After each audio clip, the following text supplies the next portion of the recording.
Masayang naglalakad pauwi sa kanilang bahay ang 12 taong gulang na si Tomas mula sa pakikipaglaro sa kanyang mga kaibigan. Pawisan siya at bahagyang humihingal. May kaitiman ang kanyang balat dahil sa madalas na paglalaro sa ilalim ng matinding sikat ng araw.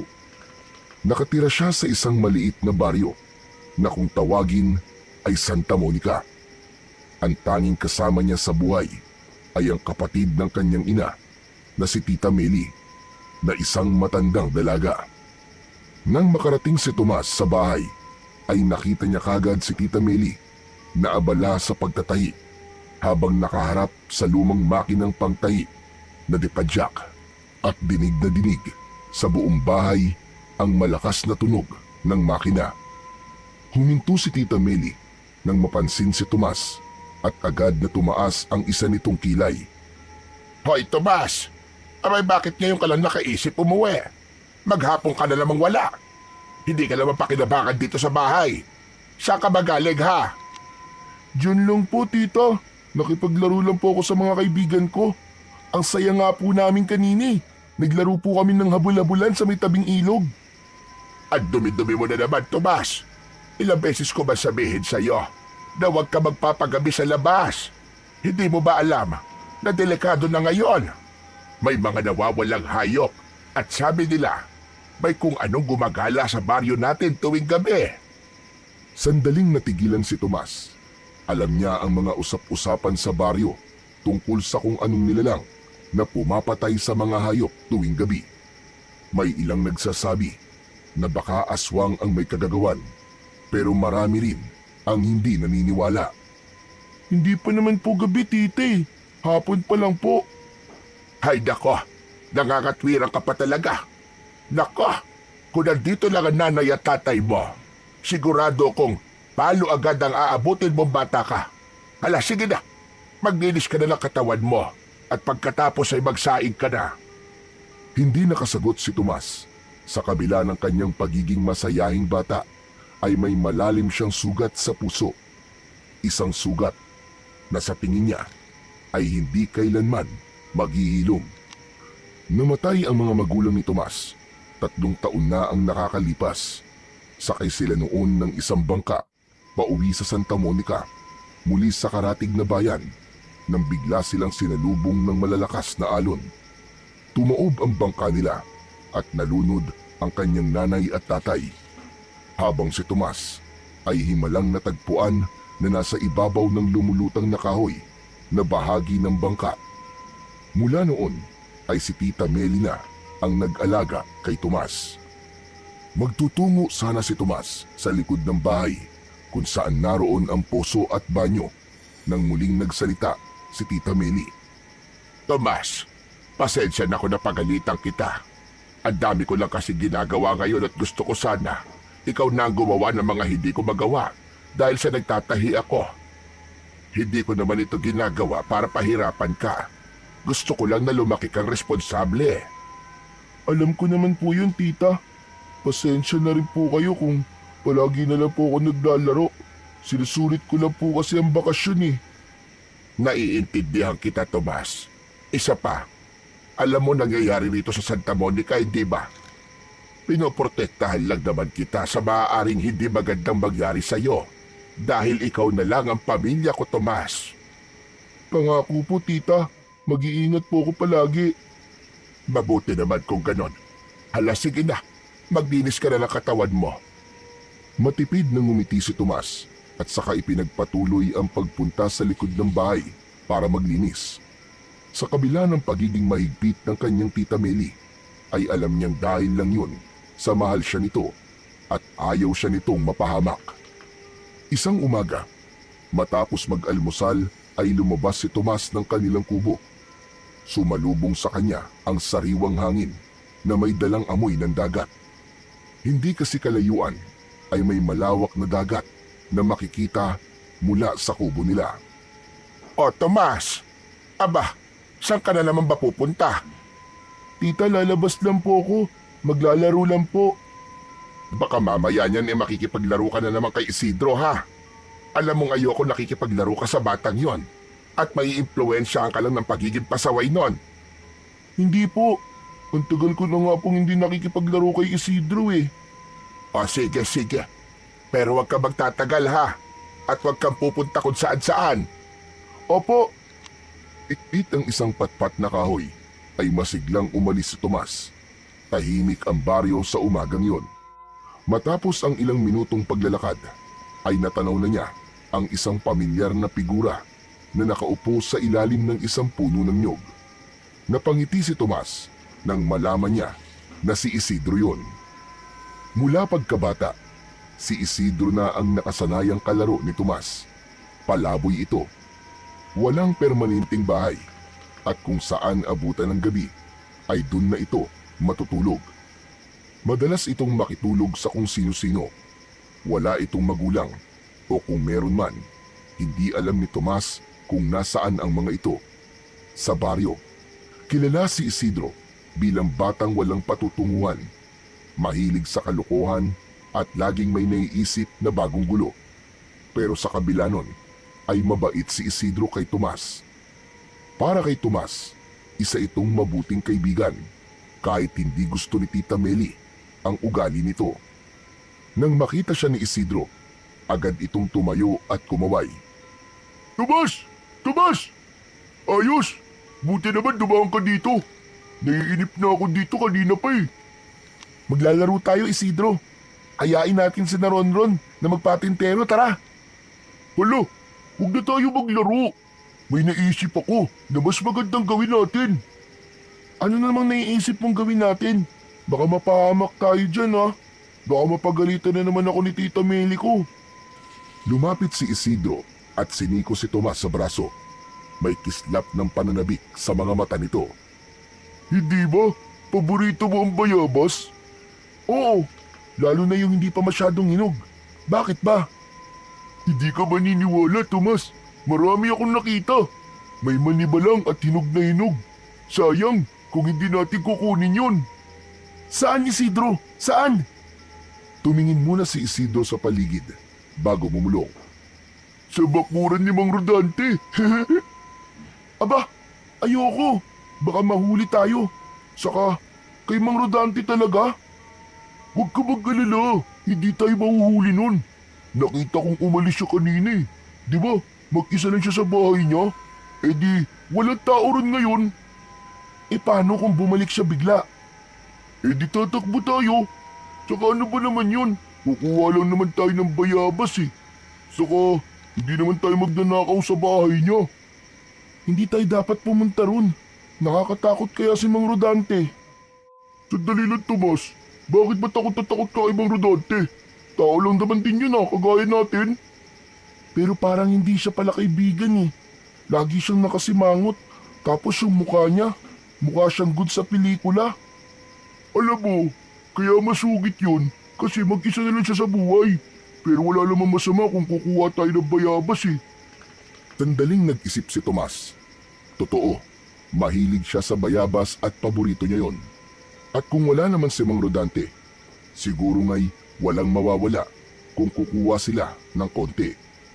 Tara na, bago pa may ibang makauna sa atin na kumuha doon. Ay nako, sige na nga. Pero kapag napahamak tayo, ikaw ang sisisihin ko ah. Oo na, ang daming pang sinasabi. Tara na. Isang malawak na ngiti ang lumitaw mula sa mukha ni Isidro bago ito mabilis na tumakbo at nanguna sa daan patungo sa bahay ni Mang Rodante. Sinundan naman ito ni Tomas kahit may kaba sa kanyang dibdib. Hindi niya alam kung bakit pero parang hindi maganda ang ideyang yon. Pero para sa bayabas ay naisaloob niya na bahala na. Tahimik ang paligid nang makarating sila Tomas at Isidro sa harap ng bahay ni Mang Rodante. Ang bahay ay may kalakihan na gawa sa kahoy ang dingding at ang bubong naman ay yari sa yero. Wala yung katabing bahay dahil halos nasa dulong bahagi na yun ng baryo at malapit sa masukal na kagubatan. Sa baryo ng Santa Monica, si Mang Rodante ay isang pangalan na hindi basta-basta binabanggit sa kung saan-saan.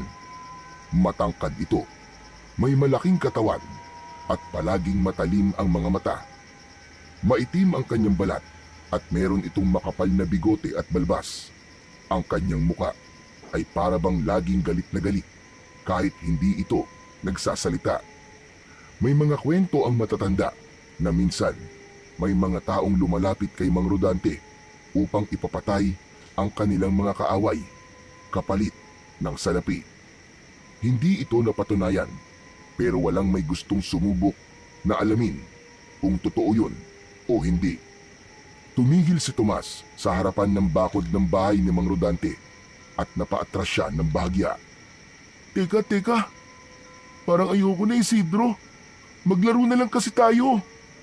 Ano ka ba naman, Tomas? Nandito na tayo eh. Wala nang atrasan to. Kasi natatakot talaga ako eh. Kilala mo naman si Mang Rodante, di ba? Sabi ko naman sa'yo, nakita ko siyang umalis kanina. Mamaya pa babalik yun. Masama tong ginagawa natin, Isidro. Pag nanakaw pa rin to.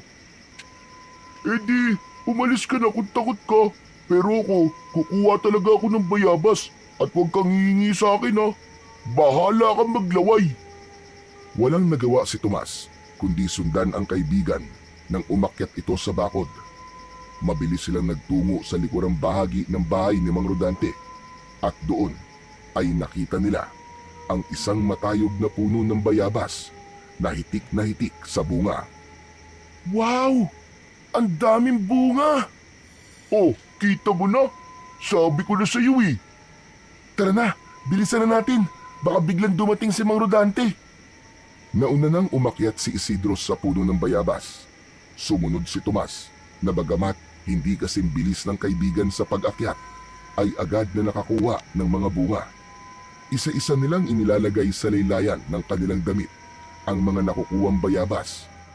Medyo napalagay na ang loob ni Tomas na hindi sila mahuhuli ni Mang Rodante dahil natakpan na ng pagkasabik ang kanyang takot at kaba na nararamdaman. Habang patuloy siyang pumipitas, naisip niyang sulit na rin siguro ang pagsama niya sa kaibigang si Isidro. Ngunit sa isang iglap, isang malakas na sigaw ang narinig nila. Hoy! Mga lintik na bata ito! Bumaba kayo riyan! Mga batang magnanakaw! Pakiramdam ni Tomas ay tumigil ang mundo nang marinig niya ang galit na sigaw ni Mang Rodante. Sa sobrang gulat, muntik na siyang mahulog mula sa sanga na kanyang kinakapitan. Mas lalong nanginig sa takot si Tomas nang makita niyang may dalang itak si Mang Rodante. Mga walang hiya kayong bata kayo! Bumaba kayo riyan! Bago ko kayo mataga! Halos magkandara pa sina Tomas at Isidro sa pagbaba.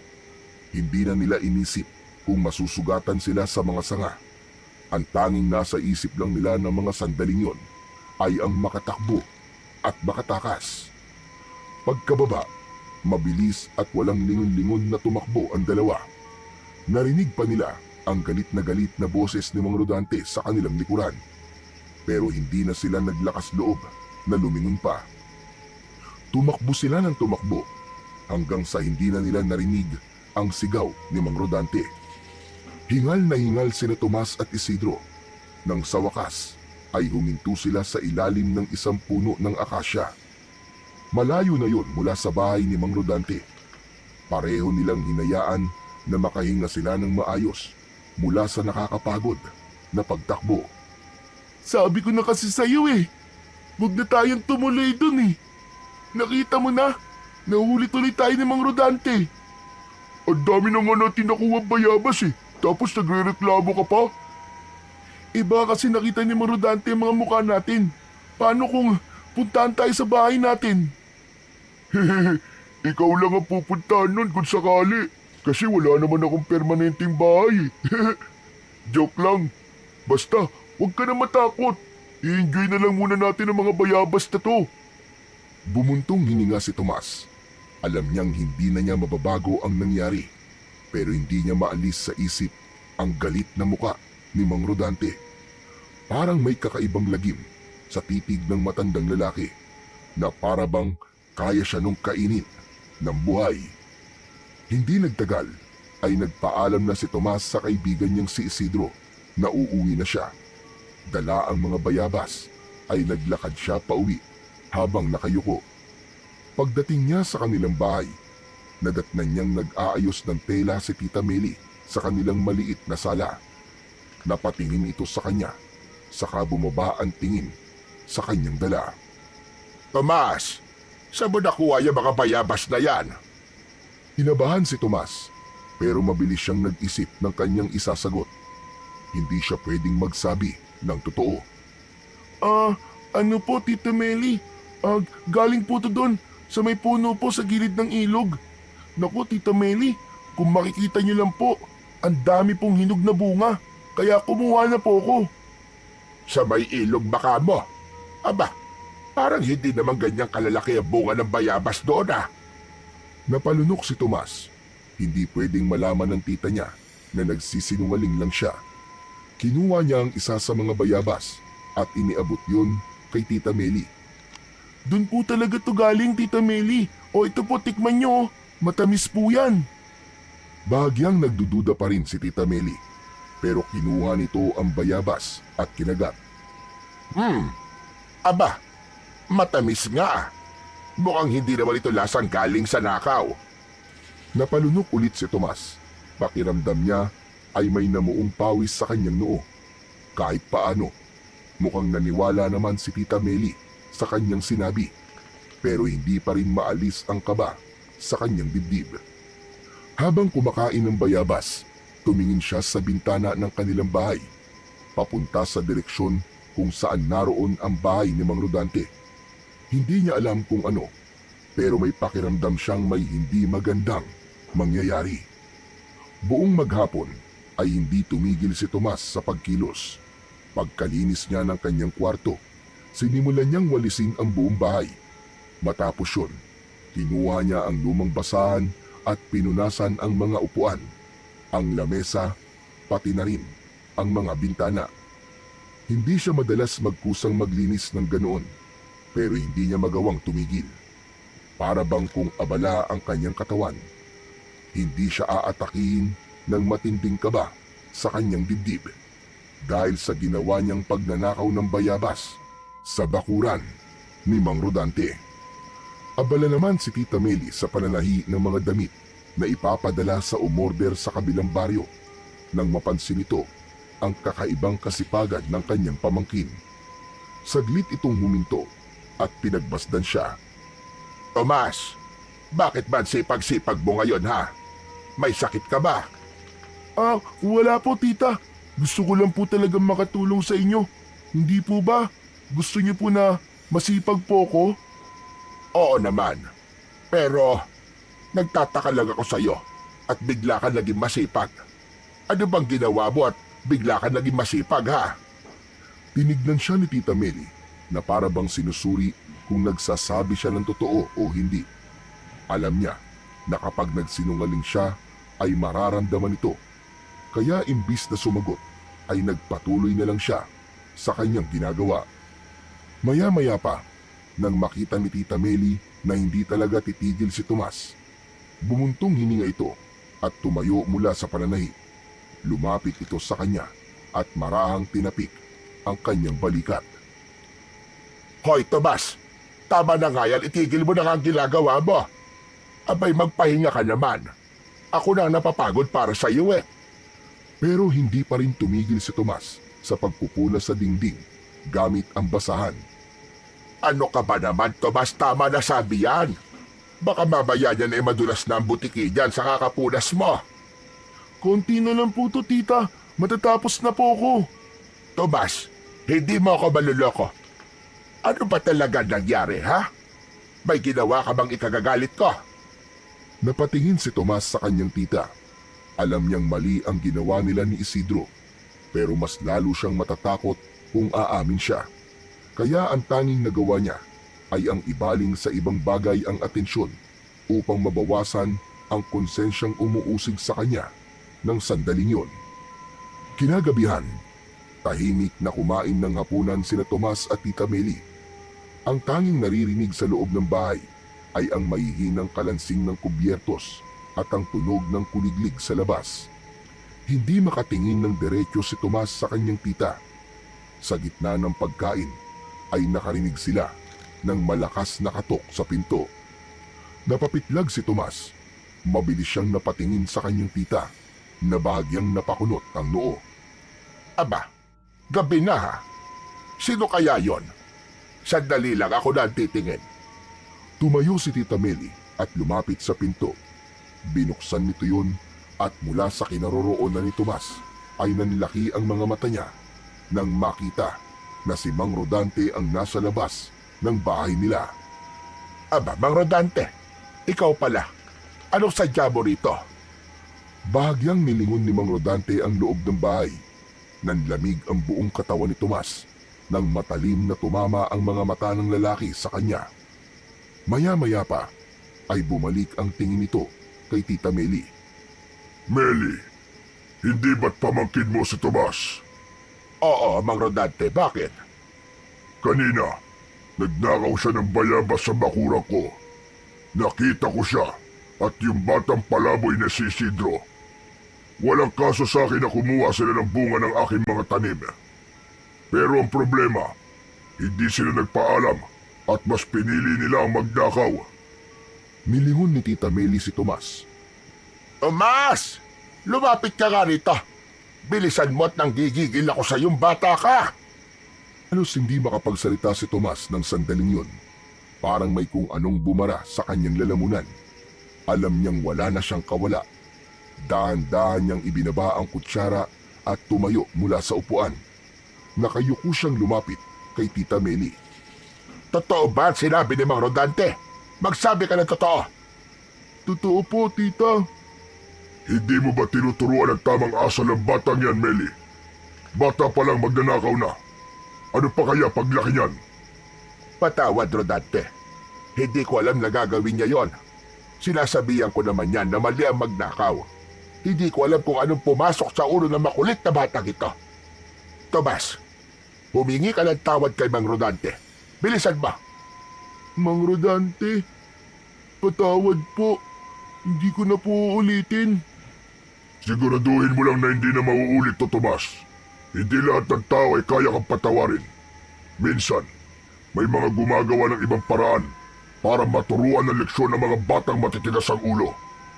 Magpasalamat kayo ng kasama mo na wala akong ginawa sa inyo kanina.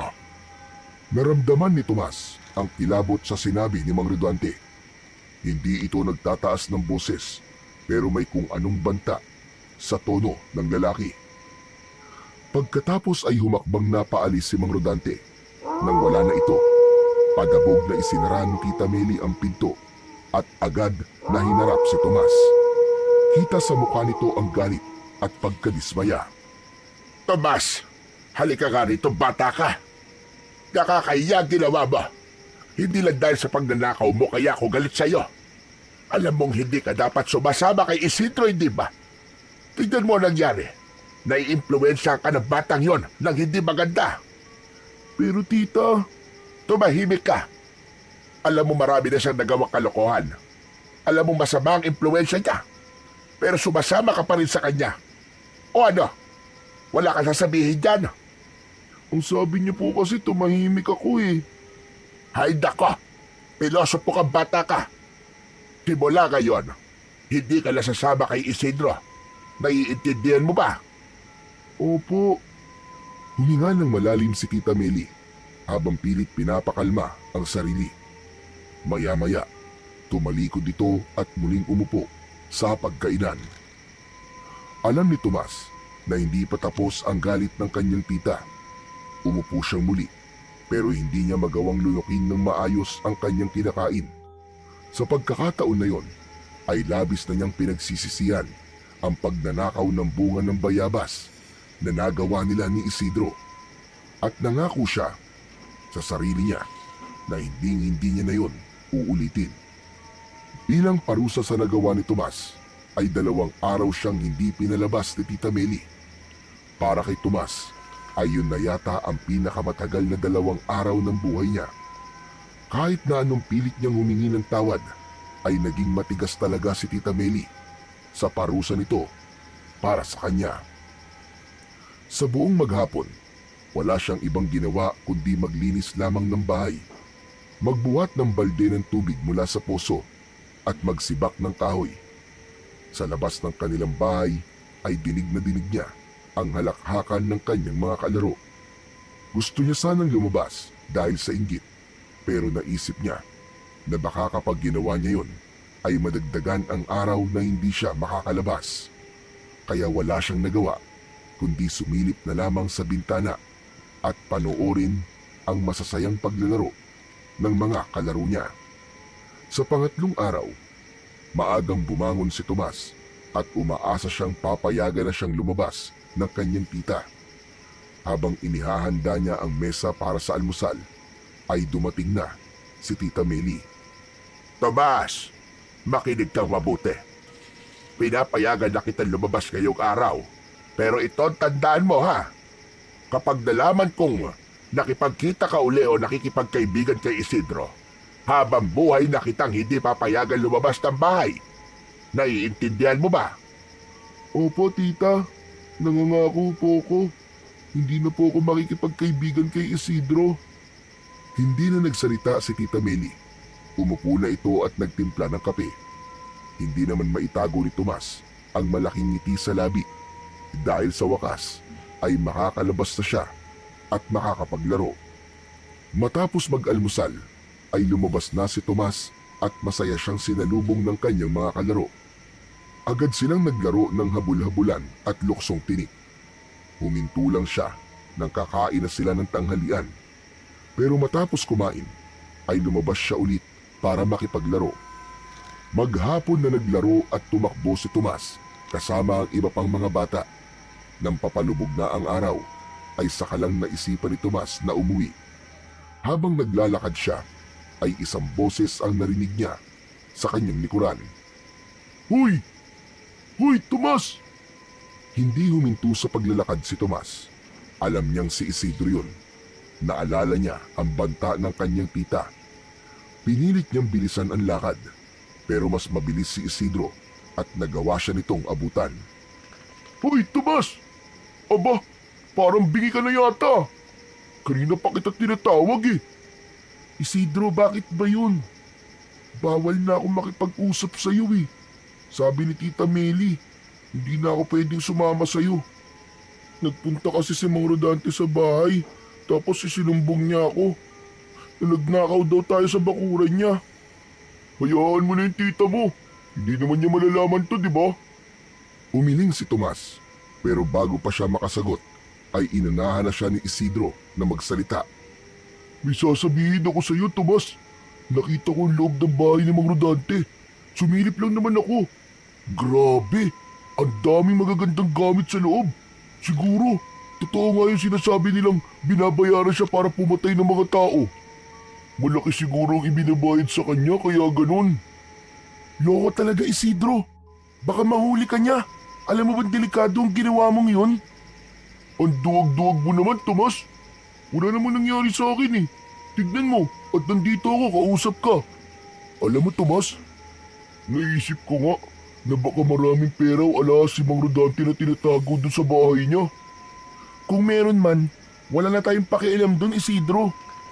Lumingon-lingon si Isidro, tapos bumulong kay Tomas.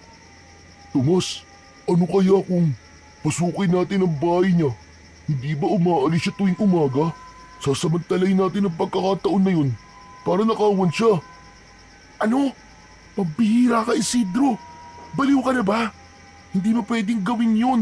Masama yun. Sa gagawin mong yun, maaari kang makulong, Isidro.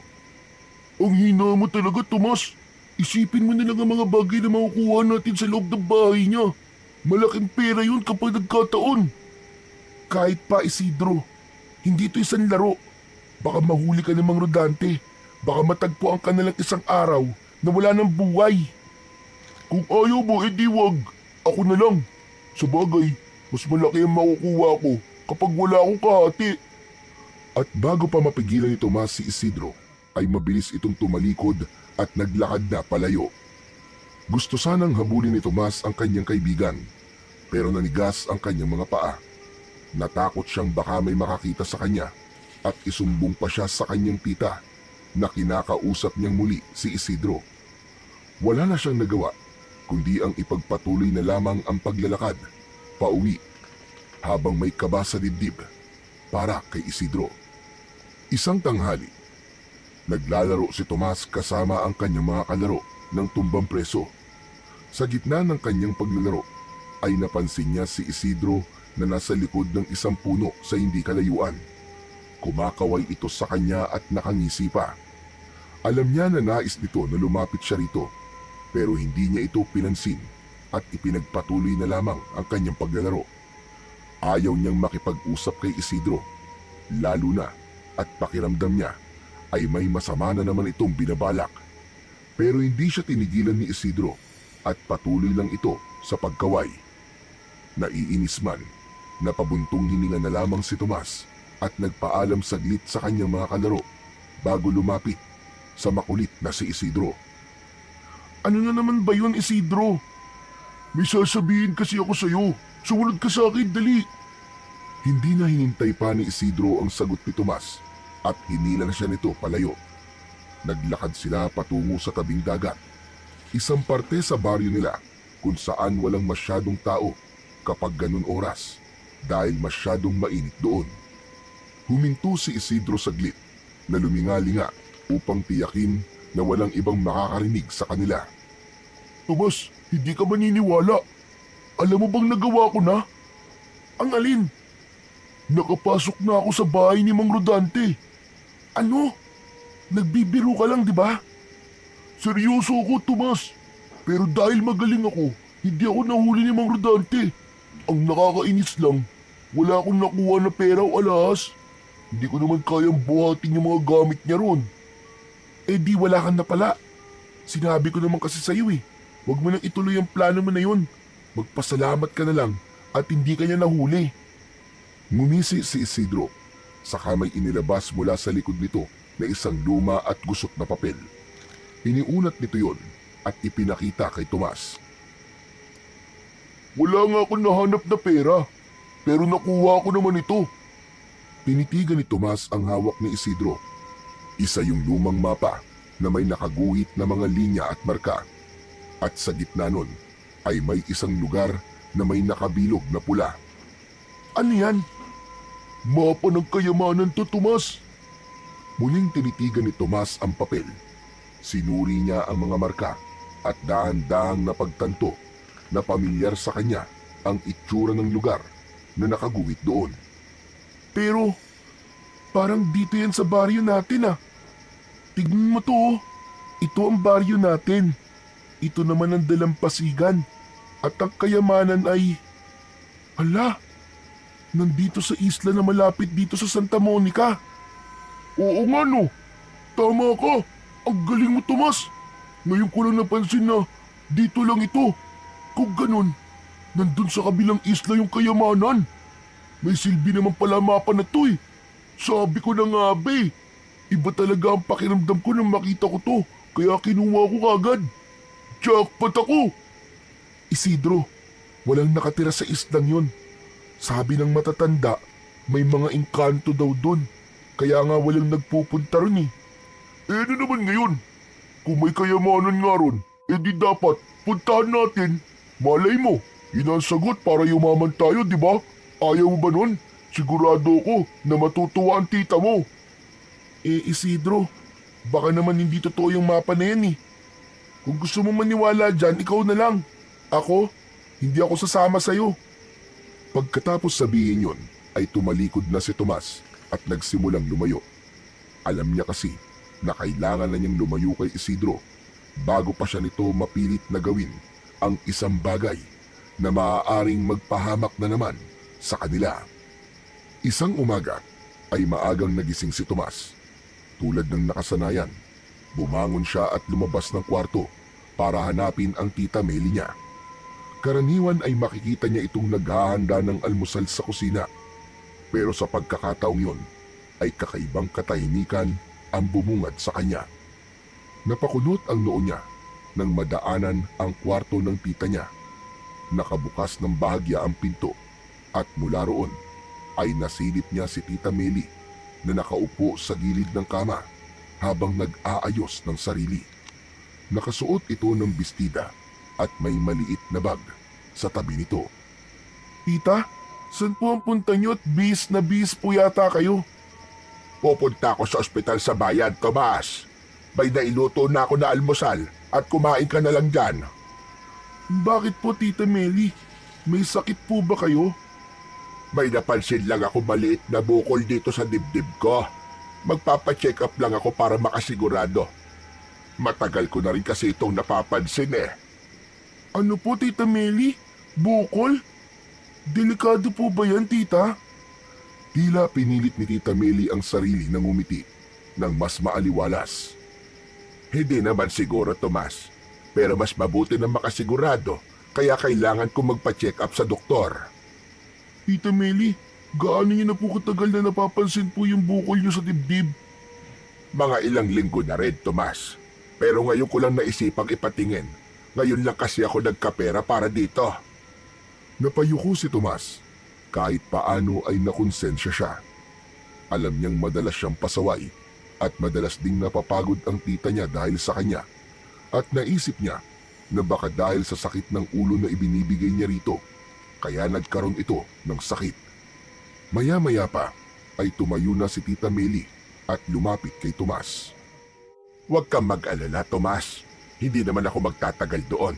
Baka mamayang tanghali labang ay nandito na ako. Oo nga pala.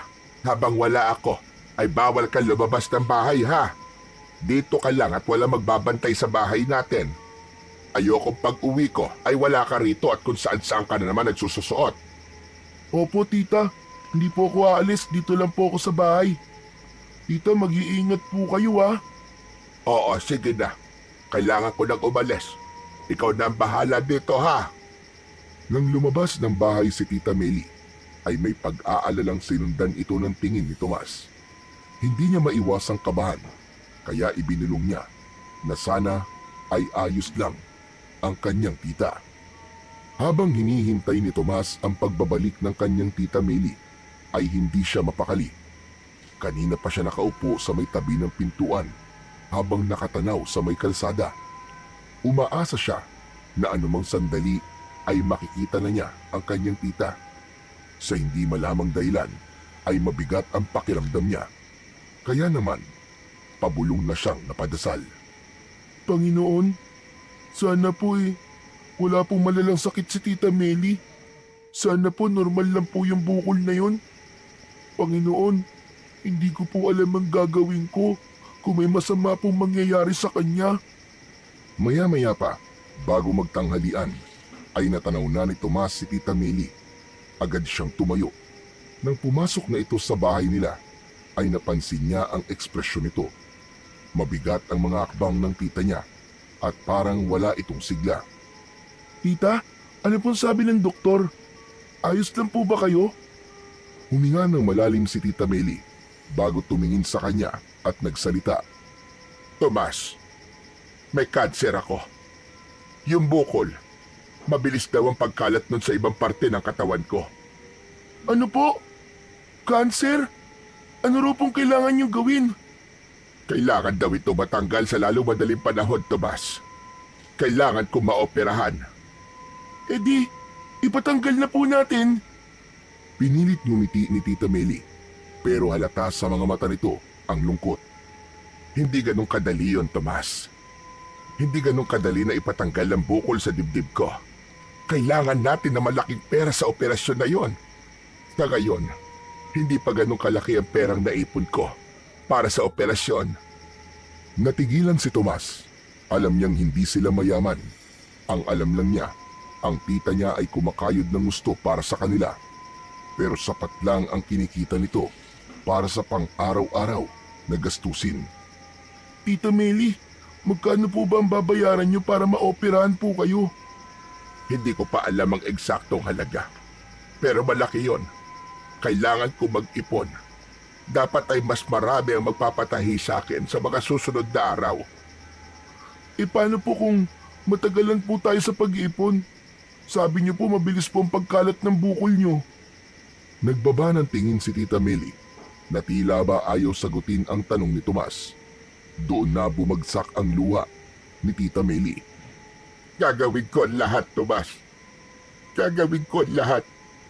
Kaya huwag kang mag-alala. Ang gusto ko lang ay mag-aral ka at huwag kang maging pasaway. Sa puntong yon, hindi na rin napigilan ni Tomas ang luwang kanina pa nagbabadyang bumagsak sa kanyang mga mata. Lumapit siya sa tita niya at niyakap ito na mahigpit upang iparamdam niya rito na hindi ito nag-iisa. Simula ng araw na yon ay hindi maalis sa isipan ni Tomas ang kalagayan ng kanyang tita Meli. Tuwing makikita niya itong tahimik at tila malalim ang iniisip, ay lalo siyang nababahala. Alam niyang hindi nagpapakita ng kahinaan ng kanyang tita, pero ramdam niya na nag-aalala ito. Nais ni Tomas na tumulong at alam niya na kailangan niyang makahanap ng paraan. Isang gabi, habang nakahiga siya sa banig at nakatitig sa kisame, biglang pumasok sa isip niya ang isang bagay na matagal na niyang pilit kinalilimutan. Ang lumang mapa na ipinakita sa kanya ni Isidro. Naisip niya na baka totoo ang kayamanan na itinuturo ng mapa na yun. Kaya nang sumunod na araw ay agad na hinanap ni Tomas ang kaibigang si Isidro. Halos maikot na niya ang baryo nila pero hindi niya ito nakita hanggang sa nagtungo siya sa ilog at doon niya nakita si Isidro na nakaupo sa isang malaking bato habang namimingwit ng isda. Lumapit si Tomas kay Isidro at bahagyang nagulat si Isidro nang makita siya. Oh, Tomas! Ikaw pala yan! Long time no see ah! Isidro, kailangan natin mag-usap tungkol dun sa mapa na nakuha mo sa bahay ni Mang Rodante. Oh, bakit? Anong meron sa mapa na yun? Gusto kong subukan nating hanapin ang kayamanan. Pumunta tayo sa isla na yun. Nanlaki ang mga mata ni Isidro at saglit itong natigilan bago tumawa ng mahina. Akala ko ba hindi ka interesado sa kayamanan na yun? Tsaka sabi mo, baka hindi totoo na mayroong kayamanan doon, di ba? Wala na kasi akong ibang maisip na paraan eh. Kailangan maoperahan kagad si Tita Meli. Nagkaroon kasi ng bukol ang dibdib niya at kung hindi daw yun matatanggal kagad, baka lumala ang sakit niya. Ang totoo, hinihintay talaga kita na ayain mo kung pumunta sa isla na yun eh. O sige, sige. Pero, paano tayo pupunta sa isla? Hindi ko rin alam eh. Wala naman tayong bangka. Napangiti si Isidro at tumangu-tangu ito. Huwag ka mag-alala. Alam ko kung paano tayo makakapunta sa kabilang isla. May isang bangka sa tabing dagat na mukhang matagal nang walang gumagamit. Medyo sira na nga lang, pero kung aayusin natin, pwede nating gamitin yon papunta sa isla. Sigurado ka bang magagamit pa natin yon? Oo naman, konting ayos lang dun, pwede na yon. Sige, gawin na natin kagad. Kailangan nating makuha ang kayamanan sa lalong madaling panahon. Alam ni Tomas na delikado ang gagawin nila at walang kasiguraduhan na may kayamanan nga sa isla na yon. Pero para sa kaligtasan ng kanyang tita Meli, handa siyang sumugal sa isang bagay na alam niya na maaaring maging sanhi ng kanyang kapahamakan. Matapos ang kanilang pag-uusap sa tabing ilog, hindi na nag-aksaya ng oras sina Tomas at Isidro. Agad silang nagtungo sa tabing dagat kung saan naroon ang sinasabing bangka na nakita ni Isidro. Nang marating nila ang lugar, tumigil si Tomas sa harap ng isang lumang bangka. May kalumaan na yon at halatang hindi na nagamit ng matagal. May lamat ang pintura at maraming parte ang kupas. Pero ang pinaka-nakababahala ay ang isang malaking butas sa gilid ng bangka. Ang laki naman ng butas. Paano natin naayusin to? Hindi naman sobrang laki. Kailangan lang natin tapalan yan at patibayin ulit. Hindi na papasukin ng tubig yan. Pero saan tayo kukuha ng pantakip? Saglit na nag-isip si Tomas bago may naalala. May natitira pa siyang konting ipon mula sa perang binibigay sa kanya ni Tita Meli sa baon niya noon sa paaralan. Ang balak niya sana ay ibili yun ng sapatos sa susunod na pasukan. Sige, ako nang bahala. Bibili na lang ako ng sealant. May nakita akong binibenta sa tindahan sa bayan. Sigurado ka ba? Baka mahal yun. May ipon naman ako eh. Yun na lang ang gagamitin ko pambili. Kinabukasan, maagang umalis si Tomas at nagtungo na nga siya sa bayan. Ginamit niya ang kanyang ipon upang bumili ng sealant na maaaring gamitin sa kahoy. Habang nagbabayad siya sa tindero, hindi maiwasan ni Tomas na makadama ng kaba. Hindi lang dahil sa perang ginastos niya, kundi dahil sa gagawin nila ni Isidro. Pagka-uwi, agad siyang nagtungo sa tabing dagat kung saan naghihintay si Isidro. Oh, nandiyan ka na pala, Tomas. May nabili ka ba? Oo, gamitin na natin para maayos na yung bangka na yan. Agad na kumilos ang dalawang magkaibigan upang linisin at tapalan ang butas ng bangka. Matapos ay maingat nilang pinahiran ng sealant ang sirang bahagi. Pero bago nila yun gawin, ay nilagyan muna nila ng plywood ang butas na sapat lang upang takpan ito. Ilang araw nating patutuyuin to, Isidro? Siguro, mga 3 araw. Para siguradong tuyong-tuyo tsaka matibay. Huwag tayo magmadali at baka magsisi tayo sa bandang huli. Sa mga sumunod na araw, lihim na bumabalik si Tomas sa tabing dagat upang tignan ang kanilang bangka. Sinigurado niyang hindi malalaman ni Tita Meli ang kanyang ginagawa. Tuwing tinatanong siya nito kung saan siya galing, ay palagi niyang sinasabi na nakipaglaro lang siya. Isang gabi, tahimik ang buong Santa Monica.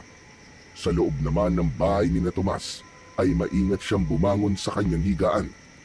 Lumabas siya ng kanyang silid at sinilip si Tita Meli sa kwarto nito. Nang makita niya na mahimbing itong natutulog, ay hindi na siya nagsayang pa ng oras. Lumabas si Tomas ng bahay at kinuha ang pala na nakasandal sa isang puno sa likod ng kanilang bahay. Matapos yun, ay agad siyang naglakad patungo sa tabing dagat. Nagdesisyon sila ni Isidro na sa gabi nila gagawin ang pagpunta sa isla upang walang kahit na sinong tao ang nakakakita sa kanila. Nang makarating si Tomas kung nasaan ang kanilang bangka, ay naroon na at naghihintay si Isidro. Nakatayo ito sa tabi ng bangkang inayos nila. May hawak itong 2 sagwan na ayon dito ay kinuha nito sa ibang bangka na naroon. Ang tagal mo naman, Tomas. Akala ko hindi ka na darating eh. Eh kasi naman, hinintay ko pang makatulog si Tita Meli. Saka, hindi pwedeng hindi ako dumating kasi baka ito na ang paraan para maoperahan si Tita. Napangisi si Isidro at inabot sa kanya ang isang sagwan. Tinignan ni Tomas ang bangka. Matibay naman na kahit papano kung titignan at hindi na tulad noong una nila yung nakita. Sana naman, Isidro, hindi lumubog ang bangkang to. Hindi yan. Matigas na yung silat eh. Tuyo-tuyo na eh. Kumbaga kapit na siya. Saka marunong ka namang lumangoy, di ba? Oo naman. Ikaw, marunong ka bang lumangoy? Ako pa talaga ang tinanong mo. Siyempre marunong akong lumangoy, no? Hindi lang ako marunong, kundi magaling na magaling. Tara na nga. Itinulak na nila ang bangka papalapit sa tubig at sabay silang sumakay. Sinimulan na nila ang pagsagwan. Habang papalayo sila sa dalampasigan, ay nililingon ni Tomas ang kanilang baryo at sa isip niya ay humingi siya ng tawad sa kanyang Tita Meli sa paglilihim niya dito sa plano nila ni Isidro. Habang tinatawid nila ang madilim na dagat, iisa lang ang nasa isip ni Tomas ng mga sandaling yon, at yun ay ang kayamanan.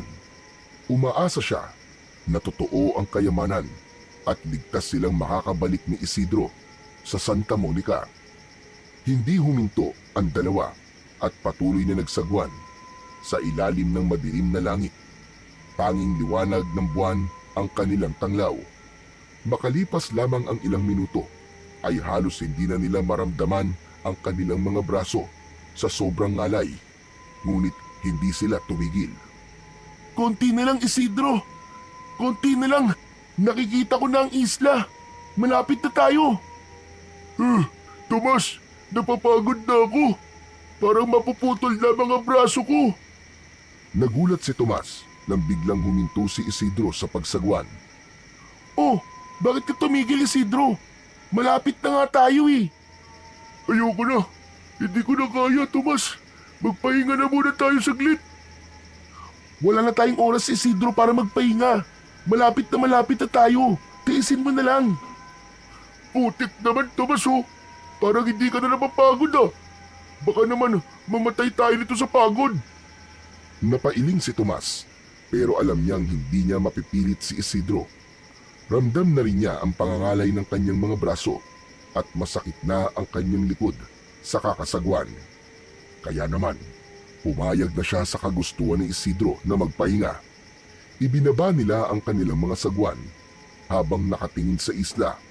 Napansin ni Tomas na parang may mali sa bangka. Napatingin siya sa butas na nilagyan nila ng silan at nagulantang siya nang nakita niyang meron doon maliit na butas kung saan pumapasok ang tubig. Naku po, nalintikan na. Isidro, may butas ang bangka natin. Ano? Hala, oo nga. Akala ko ba matibay yung tinapal natin dyan? Ewan ko, hindi ko rin alam eh. Nagsimulang bumilis ang pagpasok ng tubig sa bangka nila dahil unti-unting lumalaki ang butas. Hindi na sila nakapag-isip dahil kapwa natataranta na sila. At bago pa man sila makapag-isip ng gagawin, ay tuluyan ng nasira ang silan at mas naging mabilis ang pagpasok ng tubig sa bangka. Ang gawin natin, Tomas? Naku po, lulubog tayo. Kailangan na natin tumalon, Isidro. Langayin na lang natin ang papunta sa isla. Teka lang, Tomas, teka lang. Ang totoo niyan eh, hindi ako marunong lumangoy. Ano? Anak ng teteng oh. Akala ko ba marunong kang lumangoy? Ang sabi mo pa nga ay magaling ka, di ba? Nagbibiro lang naman ako nun eh. Hindi talaga ako marunong lumangoy, Tomas. Alam ni Tomas na wala ng oras para mag-isip pa sila ng pwede nilang gawin. Mabilis na hinawakan ni Tomas ang kamay ni Isidro at isinama niya ito sa pagtalon sa dagat. Malakas na napasigaw si Isidro sa sobrang takot. Nataranta si Isidro kaya sinabi ni Tomas na kung hindi ito kakalma ay iiwanan niya ito. Tila natakot naman si Isidro sa sinabi ng kanyang kaibigan, kaya kahit bakas sa mukha nito ang matinding takot, ay pilit na lang itong kumalma. Nagsimulang lumangoy si Tomas habang nakahawak si Isidro sa likod niya. Ramdam niya ang bigat ni Isidro, kaya pilit niyang ginagamit ang natitirang lakas para makalapit sa isla.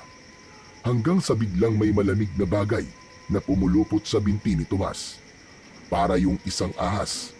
Kasunod nun ay isang matalim na sakit ang naramdaman niya sa kanyang binti na parang kinagat siya ng ahas. Matapos siyang kagatin ng ahas ay agad na lumuwag ang pagkakapulupot nun hanggang sa tuluyan ng pinakawalan ang kanyang binti. Napangiwi siya sa sakit pero hindi siya huminto sa paglangoy. Pinilit ni Tomas na hindi isipin ang sugat niya dahil mas mahalaga ang buhay nila ng kanyang kaibigang si Isidro. Habang papalapit sila sa isla, hindi niya namalayang unti-unti nang dumudugo ang kanyang binti at may kung anong nilalang sa ilalim ng tubig ang tila sumusunod sa kanila. Hanggang sa wakas ay nakarating na sina Tomas at Isidro sa dalampasigan ng isla. Hingal na hingal sila at parehas na basang-basa. Agad na umupo si Tomas sa buhangin habang si Isidro naman ay inilabas ang basang mapa mula sa kanyang bulsa. Salamat sa Diyos. Mabuti na lang hindi napunit o nabura ang nakasulat dito sa mapa natin. Ayon dito sa mapa, nasa isang kuweba sa isla na to kayamanan. Ay oo nga pala. Salamat pala, Tomas ha. Kung hindi dahil sa iyo baka nalunod na ako ngayon. Baka tepok na ako. Hindi sumagot si Tomas dahil pakiramdam niya ay namanhid ang kanyang binti na kinagat ng ahas. Nang tingnan siya ni Isidro ay agad itong nag-alala. Hoy! Hoy, Tomas! Ayos ka lang ba? Isidro, kanina, nung lumalangoy tayo, may pumulupot sa binti ko. Tapos, parang kinagat ako.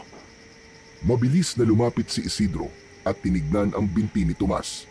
Napangiwi ito nang makita niya ang dalawang maliit na sugat na may namumulang balat sa paligid. Naku po, naloko na. Mukhang walo-walo ang kumagat sa'yo. Ano nararamdaman mo ngayon, Tomas? Nahihilo ka ba? Nasusuka ka ba? Ano? Ano nararamdaman mo? Sabihin mo sa akin. Medyo nahihilo ko, Isidro.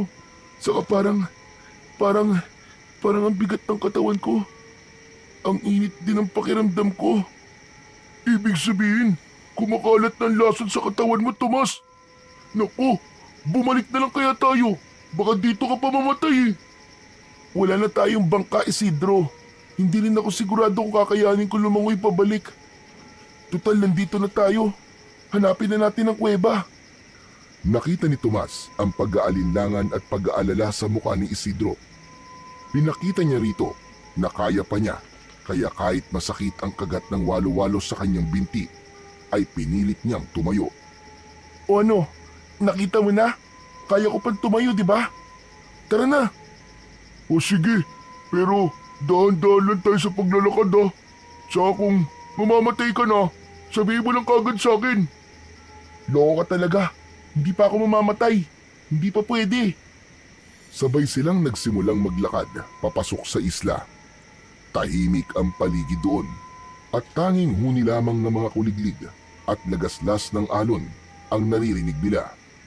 Habang lumalalim ang kanilang paglalakbay sa loob ng isla, unti-unti namang nararamdaman ni Tomas ang pananamlay ng kanyang katawan. Ngunit kahit hindi siya sigurado sa kung ano ang magiging epekto sa kanya ng kagat at kamandag ng walo-walo, ay patuloy pa rin siyang naglakad.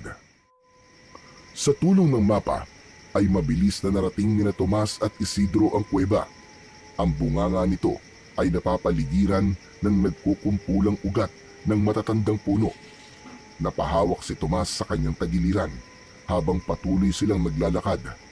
Nanginginig na ang kanyang buong katawan dahil sa lason mula sa kagat ng walo-walo. Ngunit hindi siya tumigil. Paglapit nila sa bungad ng kuweba, biglang lumitaw mula sa loob ang isang matandang lalaki. Mahaba at puting-puti ang kanyang buhok na umabot hanggang sa likod. Ang bigote at balbas nito ay mahaba at makapal din. Balot ng mga lumang tela ang katawan nito at ang kanyang mga mata ay tila may kakaibang ningning. Nagulat sina Tomas sa matandang mukhang ermitanyo, kaya bahagya silang napaatras. Sa wakas, nakarating din kayo. Kanina ko pa kayo hinihintay. Sigurado kong ikaw si Tomas at ikaw naman si Isidro.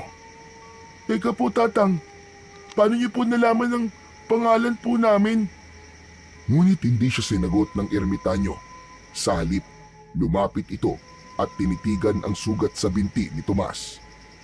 Anong nangyari sa'yo, bata? Kinagat po siya ng walo-walo habang lumalangoy po kami papunta rito. Nahihili na nga po siya at nangihina eh. Tama. Walo-walo nga ang kumagat sa'yo. Alam ba ninyo mga bata na ang kamandag ng walo-walo ay 10 beses na mas matindi kaysa sa ibang makamandag na ahas? Isang kagat lang nito. Kung ikaw ay isang pangkaraniwang tao lang, ay patay ka na dapat ngayon. Tatang, talagang tinatakot mo pa ang kaibigan ko eh. Imbis na tulungan mo na lang siya. Sandali, Isidro. Huwag ka naman na maingay. Tatang, kung matindi po ang kamandag ng walo-walo, bakit buhay pa rin po ako hanggang ngayon? Dahil ang kagat na yan ay isang tanda. Pinili ka ng maiwagang walo-walo, Tomas. Natahimik ang dalawang bata sa sinabi sa kanila ng ermitanyo. Ano bang kalokohan sinasabi mo, Tatang? Wala na kaming oras para sa ganyan. Nandito kami para sa kayamanan. Mabilis na tinungo ni Isidro ang kuweba at pumasok sa loob. Naiwan si Tomas na naguguluhan sa mga narinig mula sa ermitanyo. Makalipas ang ilang sandali, lumabas si Isidro mula sa kuweba. Walang kayamanan sa loob. Walang kahit na anong ginto o kahon ng pera. Ano ka mo? Paano wala, Isidro? Wala ko nakita eh. Puro mga bato nasa loob ng kuweba. Hindi makapaniwala si Tomas sa narinig niya mula sa kaibigang si Isidro. Napayuko siya at unti-unting nadurog ang kanyang pag-asa na mapapa-opera niya ang kanyang tita Meli. Hindi totoo na walang kayamanan sa loob ng kuweba. Nariyan ang kayamanan, pero may kailangan ka munang gawin bago mo ito makuha. Ngunit bago ang lahat, may mas mahalagang bagay tayong kailangan gawin. May paraan upang mapigilan ang pagkalat ng lason sa iyong katawan, Tomas. At alam ko rin ang paraan upang makuha nyo ang sinasabi niyong kayamanan. Kung ganun, ano pang hinihintay mo, Tatang? Sabihin mo na kung paano makakaligtas si Tomas. Alam mo naman pala di mo pa sabihin. Inilahad ng ermitanyo ang isa nitong palad. Sa palad nito ay may isang kwintas na may palawit na batong kulay puti na may halong bugaw na kumikinang sa liwanag ng buwan. Agay na ito ang tinatawag na mutya ng walo-walo.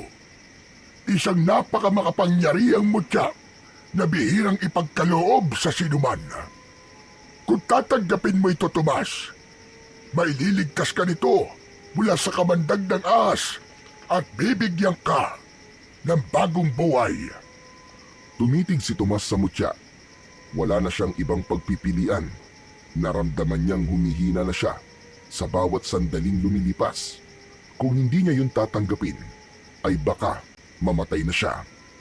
Kaya kahit hindi sigurado kung nagsasabi ng totoo ang ermitanyo, ay kinuha ni Tomas ang mutya mula rito at isinuot yun sa kanyang leeg. Isang malamig na hangin ang bumalot sa kanya at agad niyang naramdaman ang pagdaloy ng kakaibang enerhiya sa kanyang katawan. Nawala ang sakit at ang kanyang panghihina ay napalitan ng kakaibang lakas. Nakangiting lumapit si Isidro at hinawakan siya sa balikat. Tomas! Kumusta ka na? Okay ka na ba? Hinawakan ni Tomas ang mutya sa kanyang leeg, saka ngumiti. Oo, Isidro. Ayos na ako. Parang hindi ako kinagat ng walo-walo. Oo, ngayon, Tatang. Sabihin mo na sa amin kung paano namin makukuha ang kayamanan sa loob ng kuweba. Ang susi upang makuha niyo ang kayamanan sa loob ng kuweba ay ang mutya ng walo-walo. Tatang, ano pong ibig niyong sabihin? Ang sino mang magtataglay ng mutyang yan ay magkakaroon ng kakaibang lakas at pambihirang bilis. Magagawa mong huminga ng matagal sa ilalim ng tubig. Ngunit higit sa lahat, ito ang iyong magiging sandata laban sa isang nilalang na matagal nang naghihintay sa tamang pagkakataon para maggasik ng lagim sa inyong baryo, ang Santa Monica. Ano pong nilalang yun, Tatang? Yun ay walang iba, kundi ang aswang. Ang aswang na yun? Siya po ba ang may kagagawa ng misteryong pagpatay sa mga alagang hayop sa baryo namin? Tama ka, Tomas. Matagal nang naninirahan ng aswang na yon sa Santa Monica. Hindi lang nyo alam, pero gumagala siya tuwing gabi. At ngayon, hinihintay lang niya ang tamang oras upang tuluyang magpakita at pumatay ng mga tao. Teka. At sabi mo, ang mutya ang susi para makuha namin ang kayamanan. Ano namang kinalaman ng aswang doon, Tatang? Kung gusto niyong makuha ang kayamanan, kailangan mapatay ni Tomas ang aswang na yon gamit ang mutya ng walo-walo. Niloloko mo ba kami, Tatang? Anong kinalaman ng pagpatay sa aswang sa kayamanan? Hindi basta-basta nakukuha ang kayamanan nasa loob ng kuwebang ito. Isa itong sinaunang biyaya ng isla at ang tanging paraan upang ito'y ipagkaloob ay kung mapapatunayan mong karapat-dapat ka. Ang pagpatay mo sa aswang ng Santa Monica ay ang hinihingi ng isla bilang kapalit ng kayamanan.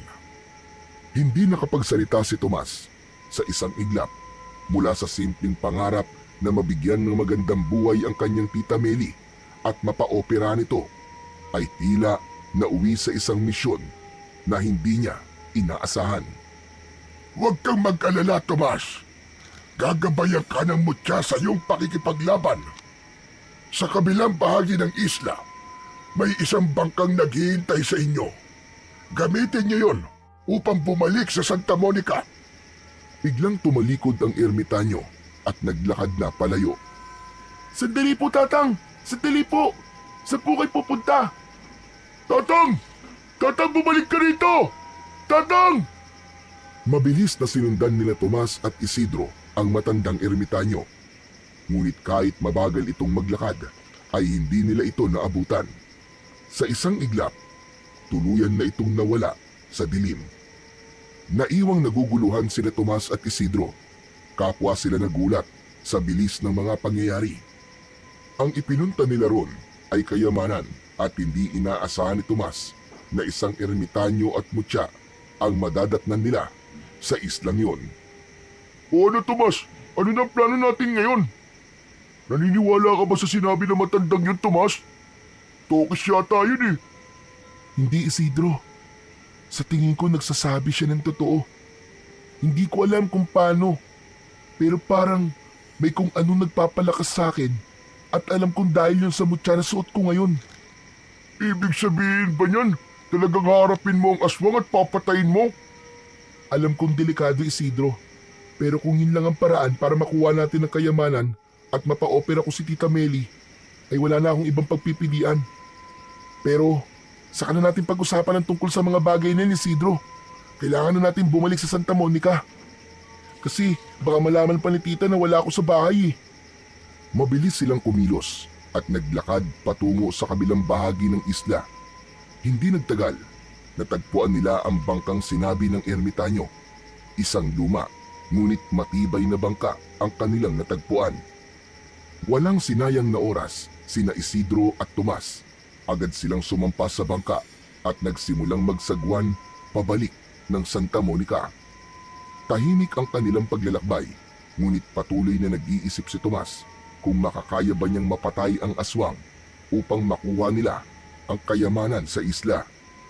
Nang makauwi na sina Tomas sa kanilang bahay, ay dahan-dahan siyang pumasok at dumaan sa kwarto ng kanyang Tita Meli. Tahimik itong natutulog. Puno ng lungkot ang kanyang mga mata habang pinagmamasdan niya yon. Ngunit kasabay nun ay ang pangako niya na mapapa-opera niya ito kahit ang kapalit ay ang pagharap at pagpatay niya sa aswang na nagbabantang magdala ng lagim sa buong Santa Monica. Sa mga sumunod na araw, sinimulan ni Tomas ang matinding pagsasanay sa tulong ng mutya ng walo-walo. Walang ibang nakakaalam nun kundi si Isidro na palaging nagbabantay habang si Tomas naman ay patuloy na sinusubok ang kanyang bagong kakayahan. Sa bawat pagtakbo niya sa kagubatan, ramdam na ramdam niya ang bilis at liksi na hindi niya dating taglay. Sa tuwing susubukan niyang lumangoy sa ilog, nagagawa niyang manatili sa ilalim ng tubig ng mas matagal kaysa sa inaakala niya. Unti-unting napatunayan ni Tomas na totoo nga ang kapangyarihang bigay sa kanya ng mutya. Sa loob ng ilang araw, bukod sa walang humpay na pagsasanay ni Tomas, ay sinimulan na rin nila ni Isidro ang paghahanap sa aswang na nagtatago sa Santa Monica. Lahat ng tao sa baryo ay kanilang pinaghihinalaan, lalo na ang mga dayo at ang mga hindi nila madalas nakakausap. Tuwing umaga, nagmamasid sila sa paligid at pinagmamasdan ang bawat kilos ng tao. Pilit silang naghahanap ng kahit na anong palatandaan na aswang ang taong nakikita nila. Sa gabi naman, si Isidro ang nagmamanman habang si Tomas ay nagpapatuloy sa pagpapalakas ng katawan. Laging nagbabantay si Isidro sa may plaza, sa labas ng mga bahay at kung minsan ay naglilibot pa sa kakawyan na nasa likuran lang ng baryo. Ngunit sa tuwing mag-uulat ito kinaumagahan kay Tomas, ay iisa lang ang palaging sinasabi ni Isidro. Wala pa rin ako nakikitang kakaiba. Lahat ng tao, normal lang naman ang kilos. Wala akong nakikitang lumalabas ng bahay sa 10 oras ng gabi. Wala, tahimik ang gabi. Hindi kaya, Isidro, nagtatago lang ang aswang? Baka alam niyang may nagmamanman sa kanya. Paano niya naman malalaman? Hindi naman tayo lantaran kung kumilos. Pero isipin mo, Isidro, kung matagal na siya nandito, sigurado kung alam niyang may naghahanap sa kanya. O baka naman, maling akala lang natin ang lahat. Baka wala talagang aswang sa Santa Monica. Baka tokis lang talaga ang matandang yun. Kung ganon, sige nga. Paano may papaliwanag ang mga hayop na bigla na lang nawawala? O kaya natatagpo ang patay at wakwak ang mga tiyan at nagkalat ang lamang loob? Oo nga no. Pero siguro, kailangan pa natin maghintay. Kung totoo nga may aswang, hindi niya magagawa magtago habang buhay. Sana nga. Pero sa tingin ko, Isidro, handa na talaga akong harapin siya. Ang problema lang, hindi natin alam kung sino siya. Patuloy silang nagmanman sa mga sumunod na araw at mas naging maingat sila sa kanilang mga kilos. Ngunit sa kabila ng kanilang pagbabantay, ang aswang ay nananatiling isang anino sa dilim. Hindi nagpapakita at hindi nagpaparamdam. Ngunit alam nilang hindi magtatagal ay maghahasik na ng lagim ang aswang at kailangang maging handa si Tomas sa sandaling dumating na ang oras ng laban. Isang umaga, mag-isa si Tomas sa bahay nila. Wala ang tita Meli niya dahil naghatid ito ng mga tinahi nito. Habang nakaupo siya sa mahabang upuan sa harapan, ay nagulat siya nang makita si Isidro na humahangos. Habol nito ang paghinga nang makalapit sa kanya. Oh Isidro, anong ginagawa mo rito? Pambira ka, oo. Baka mamaya maabutan ka dito ni Tita Meli. Wala akong pakialam, Tomas. Kailangan mo malaman to. Hindi ko na kaya maghintay pa kung kailan ulit tayo makakapagkita, Tomas. Ano ba sasabihin mo? Bilisan mo na lang at baka dumating na si Tita. Alam mo namang mainit ang dugo nun sa'yo eh. Mukhang totoo ang sinabi ng ermitanyo tungkol sa aswang, Tomas. Nagsimula lang umatake ang halimaw sa baryo natin. May natagpo ang bangkay kanina madaling araw malapit dun sa may ilog. Lalaki, wakwak ang tiyan at wala nang lamang loob. At hindi lang yun, kagabi lang, may pag-atake rin sa kabilang baryo. Sinabi mismo ng mga tao ron, aswang ang pumasok sa bahay nila. Totoo ang ermitanyo, hindi siya tokis. Kung ganun, hindi na tayo mahihirapan na hanapin ang aswang. At ito ang pinakamatindi, Tomas. Sa tingin ko, alam ko na kung sino ang aswang. Bago pa man makapagtanong si Tomas, ay biglang dumating si Tita Meli. Agad na bumakas ang galit sa mukha nito nang makitang kausap niya si Isidro. Malalaki ang mga hakbang na lumapit ito at pabulyaw na kinausap si Isidro. Anong ginagawa mo rito, Isidro? Pwede ba? Lubayan mo ang pamangkin ko. At ikaw naman, Tomas. Paulit-ulit ko sinasabi sa iyo na layuan mo ang Isidro na yan. Puro kalokohan at kasamaan lang ituturo niya sa iyo. Ayoko makikipagkaibigan ka sa mga kagaya ni Isidro na walang direksyon ng buhay. Tita, sandali lang po. Tomas, hindi mo ba ako naiintindihan? O baka gusto mong habang buhay ka lang hindi makalabas ng bahay? Ikaw naman, Isidro. Umalis ka na. Alis! Napayuko si Isidro. Maya-maya ay muli itong tumingin kay Tomas.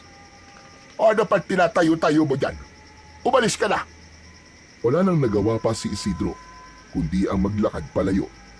Sinundan ng tingin ni Tomas ang kaibigan nang may panghihinayang dahil hindi na nito nagawang sabihin kung sino ang pinaghihinalaan nitong aswang sa Santa Monica. Pagkaalis ni Isidro, ay agad na humarap si Tita Meli kay Tomas at tinapunan siya nito ng matalim na tingin. Pumasok ka sa loob, Tomas. Kailangan natin mag-usap. Wala nang nagawa si Tomas kundi sundin ang kanyang tita.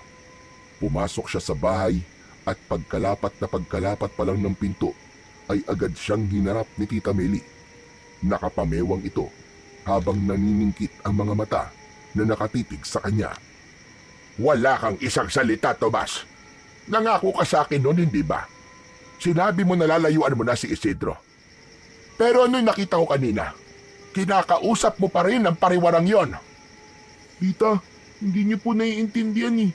Hindi po pariwara si Isidro. Anong hindi pariwara sinasabi mo? Anong tawag mo sa bata pa lang ay nagdanakaw na? Pero tama ka. Hindi ko nga naiintindihan. Hindi ko maintindihan kung bakit ka pa rin nakikipagkaibigan sa isang tulad niya. Wala kang mapapala sa kanya, Tomas. Ang gusto ko lang naman ay ang ikabubuti mo. Pero anong ginagawa mo? Hindi ka marunong makinig sa akin. Napakuyom ang kamao ni Tomas. Gusto niyang ipaliwanag kay Tita Meli kung bakit mahalaga ang pakikipag-usap niya kay Isidro. Pero alam niyang hindi siya pakikinggan ito. Dahil hindi ka marunong sumunod. Simula ngayon, hindi ka na pwedeng lumabas ng bahay. Pero tita, Narinig mo ba ako?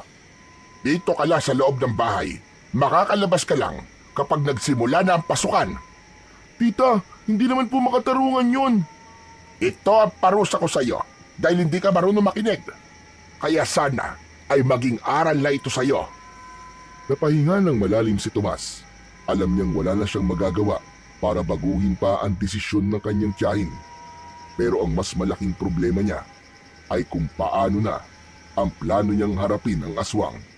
Kung hindi siya makakalabas ng bahay, ay wala na rin siyang pagkakataon para mapatay ito. Isang umaga, nasa loob lang ng bahay nila si Tomas. Nakahiga siya sa papag habang pinaglalaruan ng mga daliri niya ang mutya ng walo-walo na nakasabit sa kanyang leeg. Mula ng pagbawalan siyang lumabas ni Tita Meli, pakiramdam niya nakakulong siya sa sarili nilang bahay. Napahinga siya ng malalim. Umasa siyang darating si Isidro para sa wakas ay malaman na niya kung sino ang pinaghihinalaan nitong aswang. Kailangan niya ang impormasyon na yon. Kailangan niyang kumilos bago mahuli ang lahat upang makuha na nila ni Isidro ang kayamanan sa loob ng kuweba na nasa kabilang isla. Bumangon si Tomas at mula sa ilalim ng banig ay hinugot niya ang mapa na nagdala sa kanya upang mapunta sa kanya ang mutya ng walo-walo.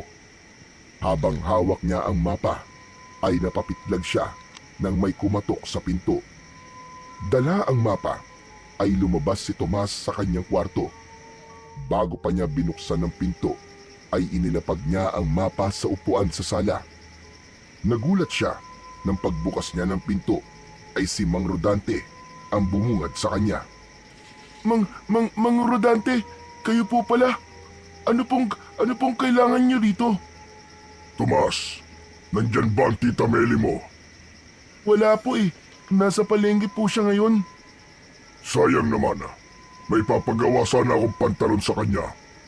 Pwede bang hintayin ko na lang siya rito? Opo, sige po. Tuloy po kayo. Pinapasok niya si Mang Rodante at itinuro ang isang upuan. Umupo ito habang inilapag sa sahig ang dalang plastik na may laman na 2 pantalon. Ano pong ipapagawa niyo sa pantalon niyo, Mang Rodante? Papabawasan ko lang ng 1 pulgada ang laylayan. Mas gusto ko kasi na sakto lang sa sapatos ko. Tomas, pwede ba akong makahingi ng tubig? Opo, sandali lang po. Kaya lang po wala po kaming malamig na tubig eh. Ayos lang, kahit hindi malamig. Tumayo si Tomas at nagtungo sa kusina. Kumuha siya ng 1 baso at nilagyan yon ng tubig mula sa water jug. Ngunit pagbalik niya sa sala ay nagtaka siya dahil wala na roon si Mang Rodante. Napakunot ang noo ni Tomas at sinipat niya ang paligid, pero ang tanging naiwan doon ay ang plastik na may laman na pantalon. Napalingon siya sa upuang pinag-iwanan niya ng mapa at nanlamig siya dahil wala na ang mapa roon. Napalunok si Tomas habang unti-unting sumisikip ang dibdib niya sa kaba. Naisip niya na baka nakita ni Mang Rodante ang mapa at ito ang kumuha nun. Kung tama ang iniisip niya, malamang inisip nito na siya ang kumuha ng mapa na yun sa bahay nito. Simula ng araw na yun ay palagi nang kinakabahan si Tomas at madalas ay nakatingin siya sa pinto ng kanilang bahay. Pakiramdam niya, anumang sandali ay muling kakatok si Mang Rodante at isusumbong siya kay Tita Meli. Alam niyang kahit isang lumang mapa lang ang kinuha nila, pagnanakaw pa rin ang magiging tingin doon ng tiyahin niya. Hindi naman niya pwedeng sabihin ang totoo, lalo na kung malalaman ni Tita Meli na si Isidro ang unang kumuha ng mapa sa bahay ni Mang Rodante, dahil lalo lang sasama ang tingin ng tiyahin niya sa kanyang kaibigan na si Isidro. Doon na napagtanto ni Tomas na hindi na lang ang aswang ang dapat niyang alalahanin, kundi pati na rin si Mang Rodante. Kung sakaling magsumbong ito kay Tita Meli, ay siguradong lalo siyang pagbabawalan na lumabas ng kanilang bahay. Isang gabi, nasa hapagkainan si Tomas kasama ang kanyang tiyahin. Naghain ang tiyahin niya ng paborito niyang ulam na adobong manok na may patatas. Pero hindi niya magawang kumain ng maayos. Pakiramdam niya ay may kung anong mabigat sa dibdib niya. Lalo na't hindi niya pa rin alam kung ano ang iniisip ni Mang Rodante tungkol sa kanya. Bukod pa roon, gusto niya nang makausap si Isidro. Tomas, ano pang tinutunga-tunga nga mo dyan? Hindi mo ba gusto uulam? Kung buhay ang manok na yan, aba, kanina pa yan tumakbo. Tita Meli, medyo masama lang po ang pakiramdam ko ngayon. Nandito ka na nga lang sa bahay at nagkakasakit ka pa. Kumain ka na para makainom ka na ng gamot pagkatapos. Hindi nagtagal ay may kumatok sa kanilang pinto. Agad na tumayo si Tita Meli at pinagbuksan ito. Nanlamig si Tomas nang marinig niya ang boses ni Mang Rodante. Magandang gabi, Meli. Dumaan lang ako para magpasalamat. Ang ganda ng pagkakagawa mo sa pantalon ko. May dala pala akong ulam. Nagluto ko ng menudo. Nako, Rodante, hindi ka na dapat nag-abala pa. Halika, pumasok ka sa loob. Sakto kasi nakakain pa lang kami. Sabayan mo na rin kaya kami na maghapunan. Hindi ko tatanggihan yan, Meli. Bahagyan manlaki ang mga mata ni Tomas nang kasama na ni Tita Meli si Mang Rodante nang bumalik ito sa kusina.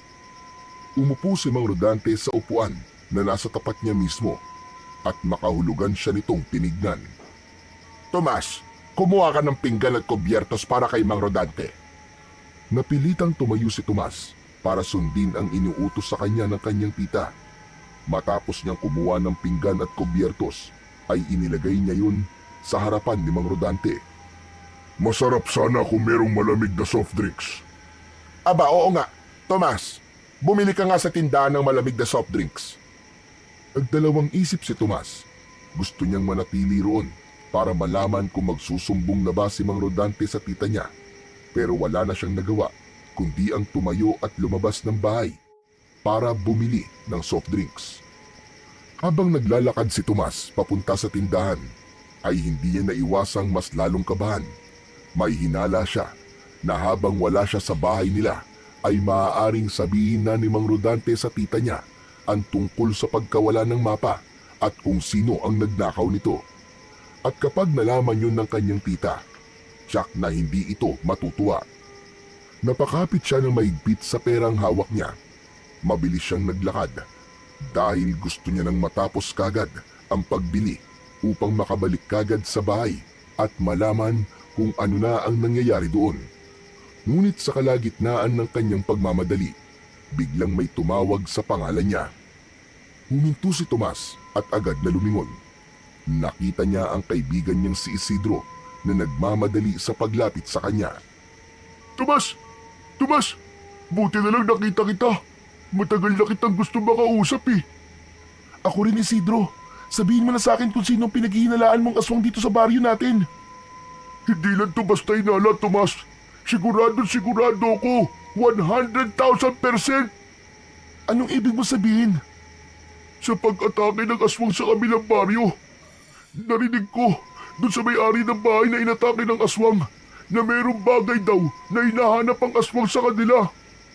Ano naman ang bagay na yun? Isang mapa daw. Isipin mo, Tomas. Isipin mo mabuti. Sino ba ang pinagnakawan natin ng mapa? Ay ako lang pala nagnakaw. Isipin mo kung sino ang taong yun. Ano? Ibig mong sabihin? Si Mang Rodante? Tama ka! Tumpak! Si Mang Rodante ang aswang. Delikado. Mukhang mahalaga talaga sa kanya ang mapa na yun, Tomas. Nanlaki ang mga mata ni Tomas. Pakiramdam niya ay may kung anong malamig na hangin ang bumalot sa kanyang katawan. Ilang gabi ako nagmanman sa labas ng bahay ni Mang Rodante. Kapag lumalabas siya ng bahay para umalis, sumasakto palagi na may pag-atake ng aswang na nagaganap. Kaya sigurado ako, Tomas, na si Mang Rodante nga ang aswang. Parang nabingi si Tomas sa sinabi sa kanya ni Isidro. Sinubukan niyang lunukin ang kaba, pero lalo lang lumakas ang kaba niya nang maalala kung nasaan si Mang Rodante ngayon. Anak ng 7 halimaw, oo. Nasa bahay namin si Mang Rodante at naroon si Tita Meli. Isidro, malakas ang kutob ko na alam na niya na tayo ang kumuha ng mapa niya. Nung pumunta siya sa bahay namin ng isang araw, alam ko na nakita niya yung mapa at siya ang kumuha nun. Kailangan natin bumalik sa bahay niyo. Mukhang nasa panganib ang Tita Meli mo. Bilisan na natin, Tomas. Wala nang inaksayang oras si Tomas at si Isidro. Sabay silang tumakbo pabalik at umasang hindi pa huli ang lahat. Sa gitna ng kadiliman ng gabi, mabilis na tumakbo sina Tomas at Isidro pabalik sa bahay nila Tomas. Hindi maalis-alis ang kaba sa dibdib ni Tomas ng sandaling yon.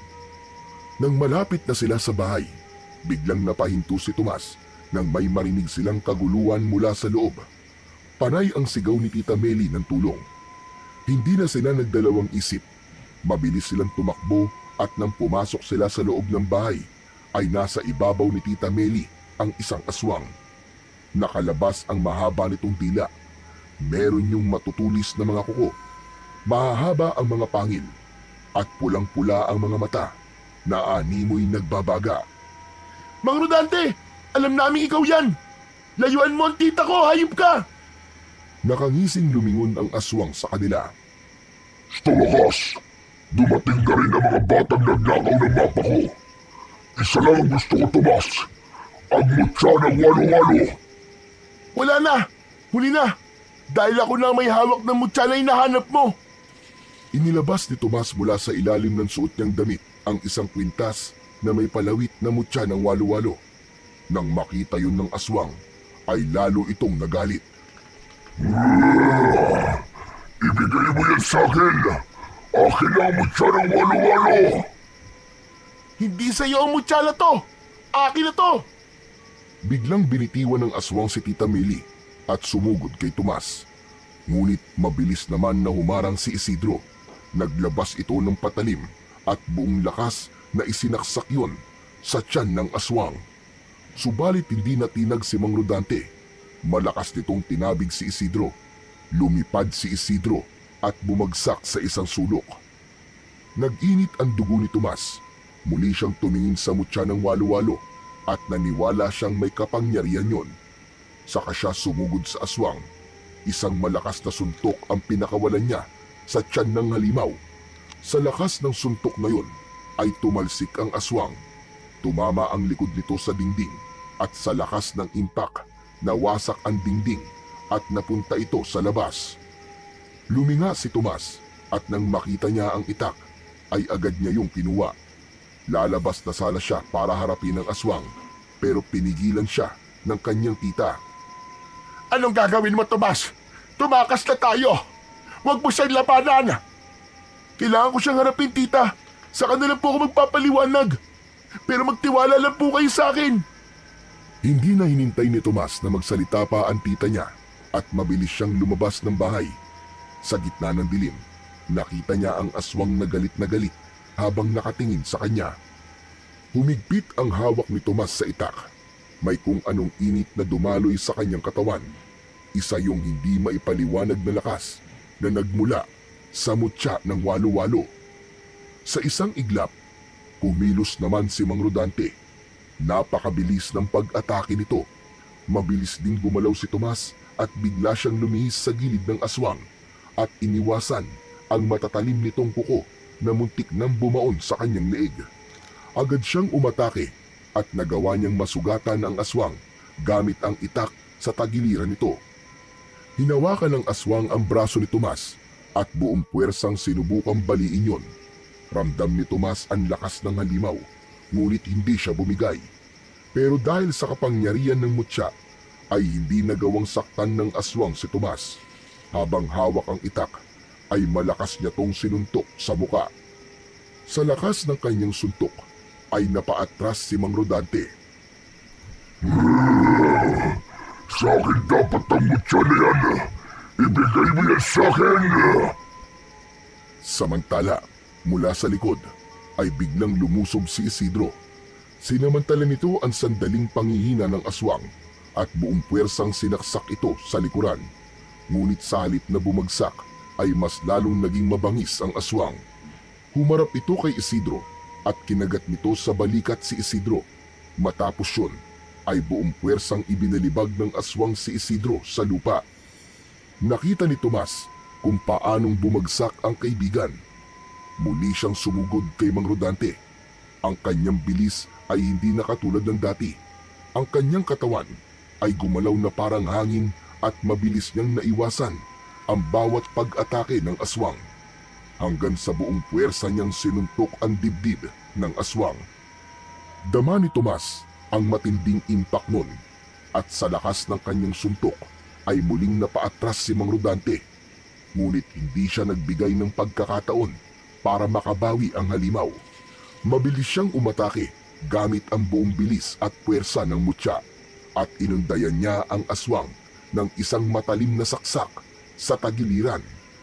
Tumagos ang talim sa katawan ni Mang Rodante. Mabilis na lumayo si Tomas at hindi niya na inalis ang tingin sa kalaban. Doon niya naramdaman na nagawa pala siyang kalmutin ng aswang sa kaliwang braso niya. Hanggang sa isang ideya ang biglang sumagi sa isip ni Tomas. Ay, Rodante! Gusto mong kunin ang mutya ng walo-walo sa akin, di ba? Pwes, habulin mo ako! Hindi na naghintay pa si Tomas. Bigla siyang tumakbo palayo, patungo sa dagat. Narinig niyang sumisigaw si Tita Meli, ngunit hindi na siya lumingon. Ang tanging layunin niya ay dalhin ang aswang sa lugar na malaki ang magiging tsansa niyang manalo.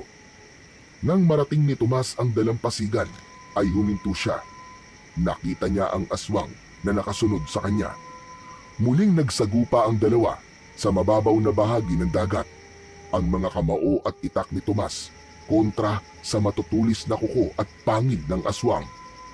Sa isang mabilis na pag-iwas, nakahanap siya ng pagkakataon at buong lakas niyang inundayan ng saksak ang tagiliran ng aswang. Bumaon ang talim ng itak at kasabay ng pagtagas ng dugo ng aswang ay sumigaw ito nang dahil sa labis na sakit. Hindi pinalampas ni Tomas ang sandali na yun. Maigpit niyang hinawakan ang braso ng halimaw at hinila ito palusong sa mas malalim na bahagi ng dagat. Huminga siya ng malalim at isinama niya sa pagsisid ang aswang. Nagpupumiglas si Mang Rodante, ngunit sa ilalim ng tubig ay mas malakas si Tomas. Ang mutya ng walo-walo ay nagbigay sa kanya ng kakayahang huminga ng mas matagal sa ilalim ng tubig. Habang patuloy silang nasa ilalim ng tubig, ay unti-unti namang humihina ang pagsipa at pagpiglas ng aswang. Ang mga mata nitong nanlilisik ay napalitan ng takot. Makalipas lang ang ilang sandali, tuluyan nang tumigil ang paggalaw ng aswang. Hindi na ito pumalag hanggang sa tuluyan na itong binawian ng buhay. Pinakawalan na ni Tomas ang aswang at mabilis siyang lumangoy patungo sa dalampasigan.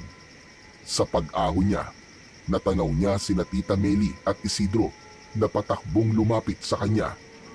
Walang salitang lumabas sa bibig ni Tita Meli nang mahigpit siyang niyakap nito.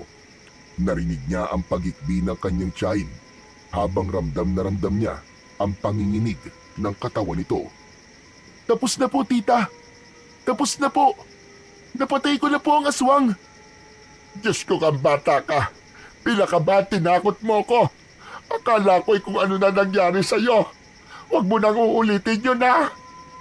Niyakap ni Tomas ang tita niya pabalik habang si Isidro naman, bagamat sugatan, ay nakangiti at naluluwang pinanood sila ng kanyang Tita Meli. Kinabukasan, nagdesisyon sina Tomas at Isidro na magtungo ulit sa isla upang kunin na ang kayamanan na nasa loob ng kuweba.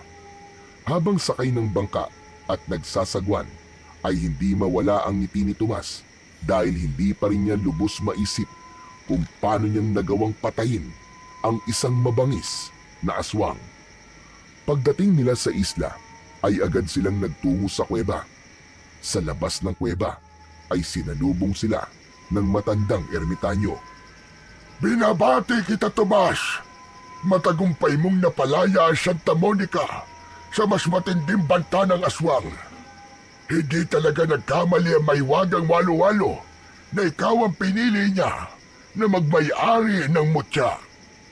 Aba syempre, hindi lang si Tomas ang lumaban, no? Ako rin, tumulong din po ako. Huwag niyo pong kalimutan yun, ha, Tatang? Ikaw naman, masyado ka matampuin. Oo, tama, ikaw rin. Kahit paano, ay mahusay ka, Isidro. Kung ganun, maaari na po ba namin makuha ang kayamanan sa loob ng kuweba? Ang kayamanan ay matagal mo nang nakuha, Tomas. Dahil ang tunay na kayamanan ay ang pagpapalaya mo sa buong Santa Monica mula sa banta ng aswang. Ang kayamanan ng islang ito ay ang mutya ng walo-walo na ngayon ay nasa pag-iingat mo na. Teka, ano yun? Yun na yun? Pambihira!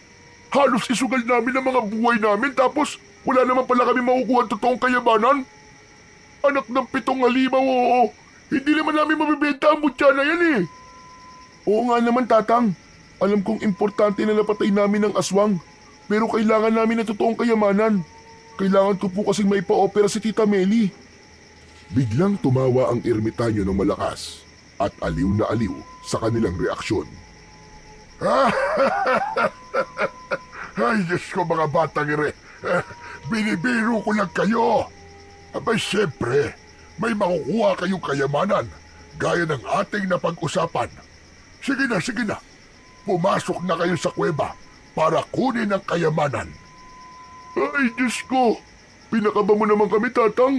Ang tanda-tanda nyo na mahilig pa kayo magbiro. Ay, nako!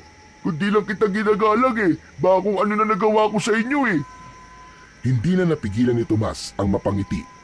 Matapos yun, ay magkasama ng pumasok sa kuweba sina Tomas at Isidro. Nang marating nila ang dulo ng kuweba, ay nanlaki ang kanilang mga mata. Nang makita nila, ang napakaraming ginto at alahas ang naroon na kumikinang sa loob ng kuweba. Napalunok si Tomas at hindi siya makapaniwala sa yaman na nasa kanilang harapan. Samantalang si Isidro naman ay hindi na napigilan ng sarili at napatalon ito sa saya. Tomas! Jackpot tayo! Nagtagumpay tayo, Tomas! Tayo na ngayon ang pinakamayamang tao sa buong Santa Monica! Yay! Ayos! Mayaman na tayo! Mayaman na tayo! Napatingin si Tomas sa kanyang kaibigan. Hindi siya makapagsalita at makagalaw dahil alam niya na sa oras na yon ay nagbunga na ang pagtanggap niya sa hamon sa kanya ng ermitanyo at ng islang yon. Matapos ang lahat ng nangyari, ay nagdesisyon sila Tomas at Isidro na ang kalahati lang ng kayamanan ang kanilang paghahatian, habang ang kalahati ay buong puso nilang ipapamahagi sa mga nangangailangan sa kanilang baryo. Alam nilang hindi lang sila ang dapat makinabang sa biyayang natagpuan nila at mas naisip nila na marami pang buhay ang maaaring magbago sa pamamagitan ng kayamanan yon. Sa wakas, natupad na rin ang matagal ng pangarap ni Tomas na mapagamot ang tita Meli niya. Sa ospital, ipinaliwanag niya rito ang lahat ng nangyari mula sa mutya ng walo-walo hanggang sa pagkuha nila ni Isidro ng kayamanan. Bagamat nagulat ang tita Meli niya sa kanyang kwento, ay labis nitong ipinagpasalamat ang sakripisyong ginawa ni Tomas at Isidro.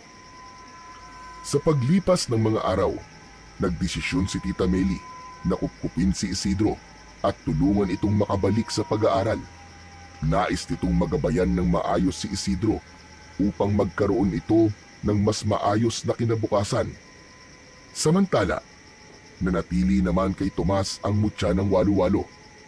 Pansamantala niya muna itong itinago at kung sakali nakakailanganin niya yung muli, ay nangako siya sa kanyang sarili na hindi siya magdadalawang isip na muling lumaban sa kasamaan para sa kapayapaan ng buong Santa Monica.